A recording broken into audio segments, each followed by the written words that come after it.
Sama aja. Iya, sudah hamil 8 minggu. Iya, ya kan? Ini udah hamil nih. Iya. Jadi cukup 5 gram aja. Satu kali sehari.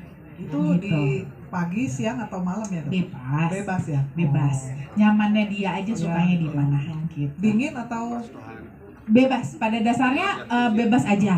Yang pasti jangan terlalu panas airnya. oh ya.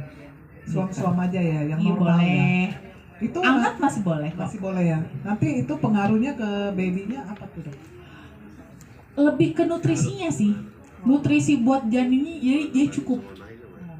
Karena kan ini kan sangat mempengaruhi ya dari si ibu ke rahimnya ya kan, ke plasenta, nanti plasenta tali pusar ke bayi ya kan. Nah ini kan semua pembuluh darah semua ya kan. Nah kalau ini makanya kayak tadi saya bilang, saya sharing tuh, saya tuh jadi punya pembuluh darah besar, jadinya tali pusar itu besar, jadi memang jalannya tuh lempeng.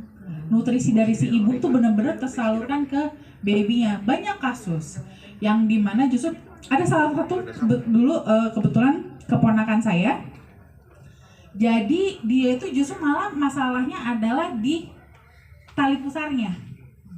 Jadi tali pusarnya itu kejepit, udah gitu kecil, akibatnya nutrisi ke dia kurang banget.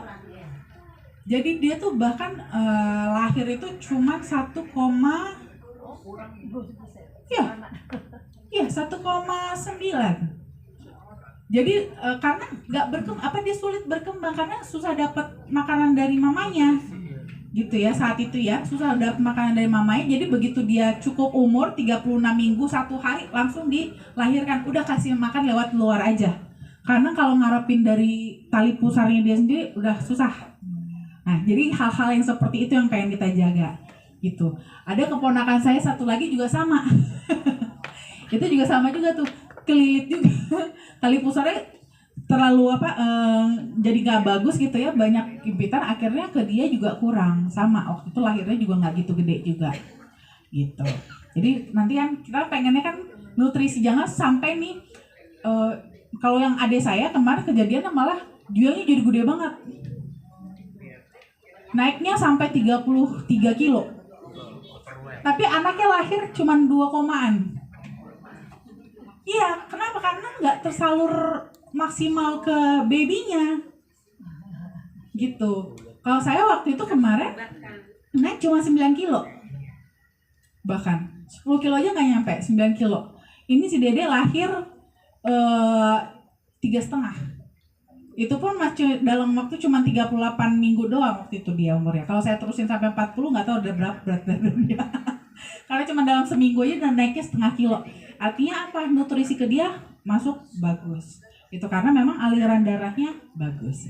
Jadi itu nanti tujuannya. Nah, satu lagi itu kan manfaat untuk anak saya. Ya. Kalau untuk saya kan juga ada riwayat saraf kejepit. Iya. Tapi saya adanya di pantat. Nah kalau umpamanya buat ibu malah bisa lebih banyak lagi sebenarnya manfaatnya ya. Kalau untuk utamanya adalah pasti kardiovaskular. Itu kuncinya. Karena kalau kita aliran darah nggak bagus, boro-boro mau saraf kejepit kayak mau sakit tulang kayak mau pikun atau apa segala macam, diabetes itu nggak bisa tercover semua kalau kita punya sirkulasi darah nggak bagus. Jadi pertama memang ada sirkulasi dulu, darah diperbaikin, dari situ yang lain-lain juga jadi ikut dampaknya ya, termasuk saraf kejepitnya. Karena kan kalau di saraf kejepit itu ada peradangan, sedangkan di flavanol ini dia juga punya manfaat anti radang gitu, jadi bisa membantu untuk mengurangi nyeri. Cuman kalau untuk saraf kejepit sih saya lebih rekomen liquid, karena dia memang terutama untuk kasus-kasus tulang, persyarafan, dia efektif gitu, lebih efektif. Jadi lebih rekomen yang liquid. Kalau sering kram? Sama. Kram itu salah satu ciri-ciri aliran darah yang kurang lancar. Kram, kesemutan, nyeri, badan pegal-pegal, itu adalah ciri-ciri dari aliran darah yang kurang lancar. Gitu. Karena sudah mulai ada, kalau kita pegal-pegal ya, karena sudah mulai ada penyumbatan asam laktat di sana. Gitu kan? Sehingga itu bikin otot-otot kita tuh jadi kaku. Nah, ini harus dilancarkan, gitu kan, aliran darah dilancarkan. Makanya kenapa biasanya kita mijet. Mijet itu kan tujuannya memperlancar aliran darah. Tapi belum tentu pijat itu benar juga pijatnya. Salah pijat berdampak juga kan. Nah, padahal tujuan kita intinya apa? Melancarkan aliran darah. Intinya itu. Nah, inilah bisa dibantu dengan Coco Fafano untuk lancaran aliran darah supaya tanpa ada masalah-masalah yang tadi, salah-salah pijit lah dan segala macam. Gitu. Kalau buat saya kan pemula, mungkin yang ori dulu kali ya. Boleh. Ori aja dulu. Biar sekalian samain kan? Sama-sama. Boleh. Boleh. Tuh, kalau untuk saya dosisnya mulai dari 5 gram dulu aja, Bu. Nanti sehari sekali.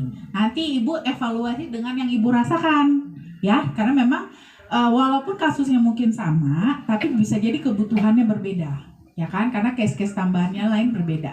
Nah, nanti kalau kira-kira nanti Ibu evaluasi lah sekitar 2 minggu. Nanti lihat nih dalam 2 minggu kira-kira sudah ada efek yang sudah mulai dirasakan belum? Kalau kira-kira belum cukup signifikan ditambahin, mungkin masih kurang. Ditambahin lagi 1 kali lagi, jadi 5 kali 2 gitu ya, sampai nanti ketemu dosis yang paling pas untuk Ibu sendiri. Kalau Ibu kira-kira oh ini udah mulai berasa, ya udah dipertahankan lagi dosis tersebut gitu. Makan ini nggak ada pantangan yang lain? Nggak ada ya. Nggak ada. Ini mau dicampur dengan susu bisa, campur kopi bisa, mau campur apa kayak terserah, mau ini doang juga bisa juga, nggak ada masalah. Cukup dong. Siap.